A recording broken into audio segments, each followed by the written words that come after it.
Herkese yeniden merhaba, kanalıma hoş geldiniz. Bugün farklı bir konseptle karşınızdayım. Bu tarz videolar çekiliyor mu bilmiyorum. Beğenilecek mi, izlenecek mi, hoşunuza gidecek mi çok merak ediyorum. Güzel olacak mı onu da çok merak ediyorum. Başlıktan da anlayacağınız üzere bu bir birlikte örelim videosudur veya benimle ör videosudur. Artık başlığa tam olarak karar veremedim. Bu video yüklendiğinde zaten karar vermiş olacağım. Bugün günlerden pazar. Hafta sonu benim en sevdiğim günler. Hafta içi çalışıyor olduğum için kendime, hobilerime çok fazla vakit ayıramıyorum. O yüzden dört gözle hafta sonunu bekliyorum. Cumartesi günü evi çok detaylı bir şekilde temizledim. Buna ihtiyacı vardı evimin. Camları sildim, yerleri sildim, koltukları, halıları sildim vesaire. Yani bayağı yorucuydu. Bugün de sabah erken uyandım. Ufak tefek işlerim kalmıştı. Onları da sabahtan halledeyim. Günün geri kalanı bana kalsın istedim. Sabah 7.30'da uyandım. Şu an saat 12-11. Kahvaltımı yaptım, duş aldım. Geri kalan temizlik işlerini hallettim. Çamaşırları yıkadım, çamaşırları astım, bulaşıkları yıkadım vesaire, böyle birçok iş hallettim yani. Kafamın içindeki temizliğe dair bütün işlerime tik attım ve onları bir kenara alıyorum. Yeni bir çorap örgüsüne başladım. Şöyle lastik şeklinde örüyorum. Video konseptimiz şu. Daha önce benimle çalış, birlikte çalışalım. Pomodoro tekniğiydi sanırım, yanlış hatırlamıyorsam ismini. Birlikte ders çalışmayla ilgili videoları izlediyseniz eğer onu örgüye uyarlayacağım. İzlemediyseniz eğer şöyle, videoyu çeken kişi kamerayı bir yere bırakıyor ve daha sonra işte kronometreyi açarak 20 dakika, 30 dakika veya 1 saat, 2 saatlik ders çalışma videosu çekiyor. Yani kamerayı bir yere koyuyor, ders çalışıyor. İzleyenler de videoyu açarak bir yandan sanki yanında biri varmış gibi ders çalışıyorlar. Hem bu motive edici oluyor hem de tek başına ders çalışmayı sevmeyenler için iyi oluyor. Ben de bunu örgüye uyarlamak istedim.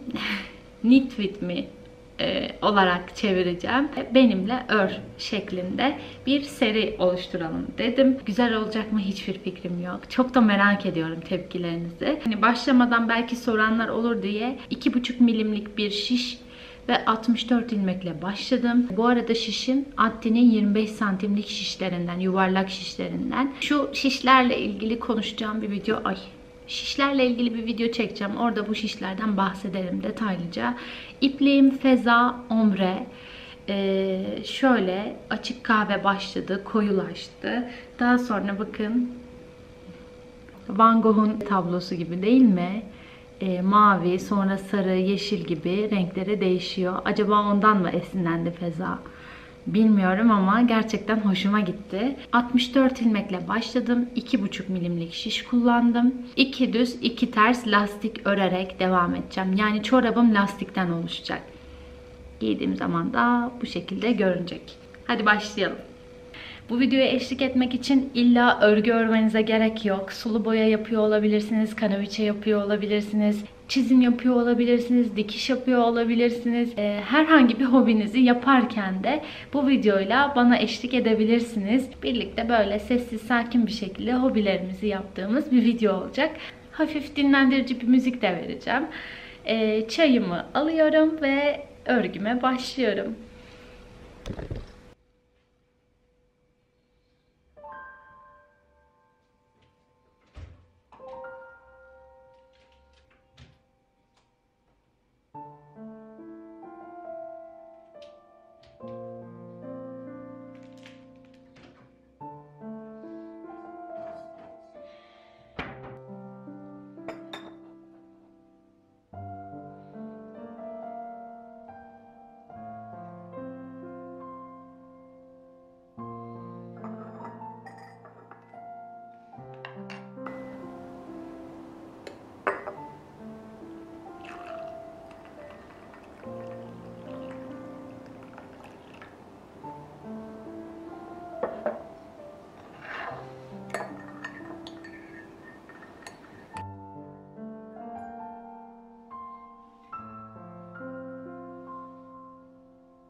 video başladığında burada bir yerdeydim.